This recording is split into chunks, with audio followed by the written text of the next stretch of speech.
x⁴ minus 2s² plus 1 আছে কিনা? আমরা এটার উৎপাদকে বিশ্লেষণ করব।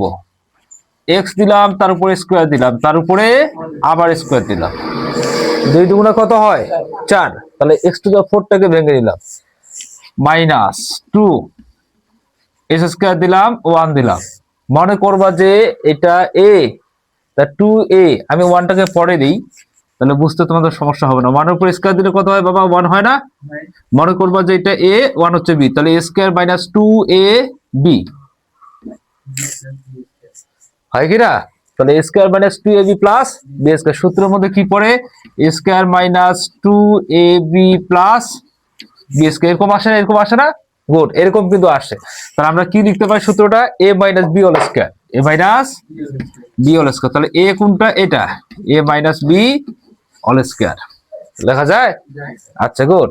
তাহলে এরপরে দেখো, আচ্ছা আমরা যদি 1 এর উপরে স্কয়ার করি তাহলে কত হয় বাবা? 1 এই হয়। কত হয়? মনে করবো যে এটা a, এটা b, তাহলে a square minus b square কি পড়ে? a plus b into a minus b, second bracket দিবেন, তারপর কি দিবা? স্কয়ার দিবা। কি দিবা? স্কয়ার দিবা। তাহলে কি পাওয়া যাচ্ছে উৎপাদক? যে x প্লাস 1 কয়বার? 2 বার। কয়বার?